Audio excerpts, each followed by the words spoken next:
자, 여러분들 안녕하십니까? 반갑습니다. 오늘 그리고 이번 한 주도 정말 수고 많으셨습니다.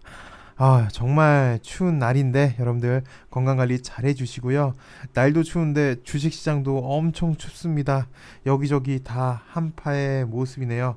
비록 주식시장만 놓고 보면 대내외적인 상황 그리고 LB의 상황이 한파이지만 여러분들 성탄 연휴 마음만은 따뜻하게 보내시길 바라면서 오늘 영상 시작하도록 하겠습니다. 보시다시피 LB는 전일 대비 5% 넘게 빠지면서 3만원을 다시 좀 위협받고 있는 상황이고요. 여기 전광판을 보셔도 오늘 시장 북극 한파다라고 표현을 할 수 있을 것 같습니다. 정말 드물게 그 와중에 엘테라가 빨간색이 나왔네요. 드물게 빨간색이 있었고 전부 다 음봉인 상황. 그런 상황이었는데 그 이유를 좀 찾아보면 대외적으로는 다시 불거진 긴축 그에 따른 경기 침체 우려가 있었고요. 우리나라는 이걸 진짜 웃어야지 어떻게 하나 싶습니다.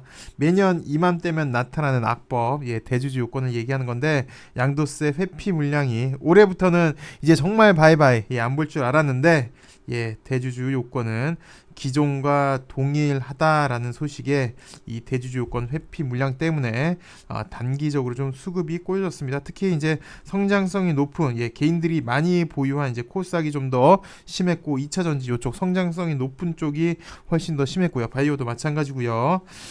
매년 요 악법 대주주 양도세 요거 문제점을 말해도 고쳐지지가 않으니까 너무 잘하는 거고 이제 많이 지쳤습니다 진짜로.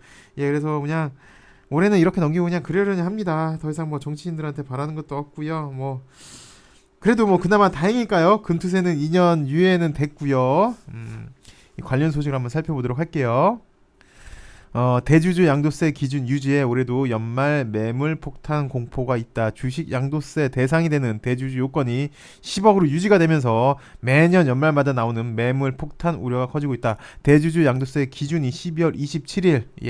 왜 그러냐면 이거 참고로 알아두세요. 올해 폐장일이 29일이잖아요. 그래서 1, 2, 3 그래서 27일이 기준이 됩니다. 여기 배당이 있으면 배당도 마찬가지고 좀 이따 말씀드리겠지만 우리 주식 배당이 있기 때문에 LB도 마찬가지인 거고요. 양도세 회피성 물량이 집중적으로 쏟아질 수 있다는 전망이 나왔다. 매년 그랬습니다. 올해만 그러는 게 아니라. 그래서 오늘 코스닥이 코스피보다 더 많이 떨어진 3% 이상 떨어졌고요.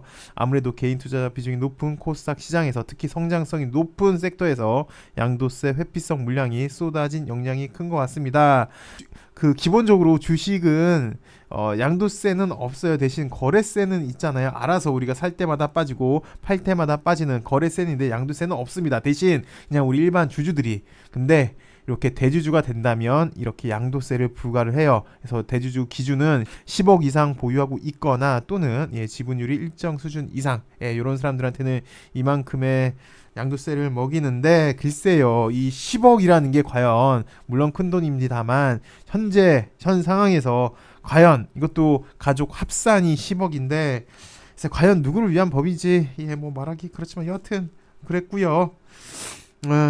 오늘 그래서 이 대주주 회피 물량에 LB는 오늘 유중 신주 물량 출회까지 있었습니다. LB가 사실 대주주가 많은 건 맞아요. 특히 바이오 쪽에는 큰 손들이 많은 게 사실인데 그나마 다행이라고 표현을 할게요. 그래서 이게 다행인지 뭔지도 모르겠지만 보시다시피 올해 그렇게 2022년도 보면 이게 그렇게 크게 여기서 이렇게 크게 변동폭 물론 한 번 있었습니다만 그렇게 큰 변화가 없었기에 쉽게 말해서 이제 안 올랐다는 얘기예요. 안 올랐기 때문에 대주주 회피 물량이 그렇게 많을까 싶고요. 게다가 LB는 또 관련주가 많이 있잖아요. 그래서 관련주로 한 종목에만 이렇게 들어와 있는 게 아니라 분산이 되니까 구태여 좀 대주주 회피 물량 영향이 평년보다는 그렇게 크지는 않았을 걸로 개인적으로 그렇게 예상이 되고요. 그리고 유중 신주도 이제 주식 배당이 27일이잖아요. 다음 주기 때문에 요때까지 보유하고 있어야 이제 배당을 받을 수 있기에 물론 오늘 출회될 수도 있었습니다만 이게 지금 큰 수익도 아닌데 급한 거 아니면 그렇게 큰 부담 정도는 아니었을 것 같다라고 개인적으로는 생각이 듭니다. 어쨌든 뭐 좀 전에 설명드렸지만 올해 같은 경우는 29일 날 폐장을 하니까 27일이 배당락 그리고 대주주 요건이 확정이 되는 날이니까 여러분들 참고해 주시고요. 그리고 LB가 올해 바이오 업종으로 전환에 성공을 했습니다. 며칠 전에 올해 LB 결산도 한번 해봤는데 올 들어 가장 큰 성과는 첫 번째는 재무구조 개선이겠죠. 그리고 두 번째가 이 바이오 업종으로 업종 전환했다라는 건데 요게 이제 기다리던 소식은 아니었지만 우리는 좀 딴 걸 기다리고 있었죠. 근데 바이오 업종 전환 소식 요것도 뭐 객관적으로 보면 사실 큰 성과이긴 합니다.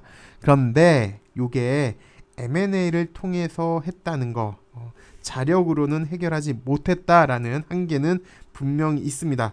재무구조 개선, 업종 변경이 핵심 자산의 성과로 이루어진 게 아니라 M&A를 통해서 부수적인 효과를 얻는 데 불과했다라는 아쉬움이 있어요.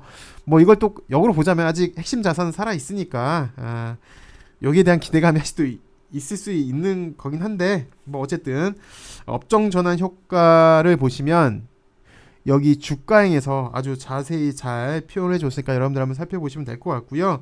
그리고 요거 우리가 이미 몇 차례 많이 학습을 해서 잘 알고도 있고요. 그래서 간단히 보시면 첫 번째가 이제 패시브 추종자금 유입이 기대가 된다. 그래서 수급이 많이 좋아질 걸로 예상이 되고요. 둘째는 LB도 이제 증권사 보고서가 나타날 것 같습니다. 그래서 이제는 우리 LB도 증권사 보고서를 볼 수 있을 것 같고요. 여기에 대해서 이제 우리가 또 토론할 기회도 내년에는 많아질 것 같네요. 글쎄 제발 좀 연구원들 좋은 말만 할 수 있게끔 하면 좋겠는데 글쎄요 악의적으로 리포트를 쓰는 연구원들이 좀 없길. 왜냐면 셀트 같은 경우는 그런 경험이 이미 있었기에 그런데 뭐 어쨌든 요건 내년 일입니다. 여하튼 기대가 되고요. 그리고 또 사측에서도 밝혔지만 매년 IR 할 때 운동장비 섹터여서 특히 외국계 투자자가 좀 많이 의아해했다라고 했는데 이제 요거는 어느 정도 해소가 될 것 같습니다. 추운 겨울 그리고 아직도 추운 우리 LB에게 산타의 따스한 온기가 느껴지길 정말 간절히 바라면서 오늘 여기까지 하도록 할게요. 한파로 몸도 그리고 주식시장도 춥지만 마음만은 따뜻한 성탄이 되길 여러분들 정말 간절히 기원하겠습니다. 메리 크리스마스입니다. 감사합니다.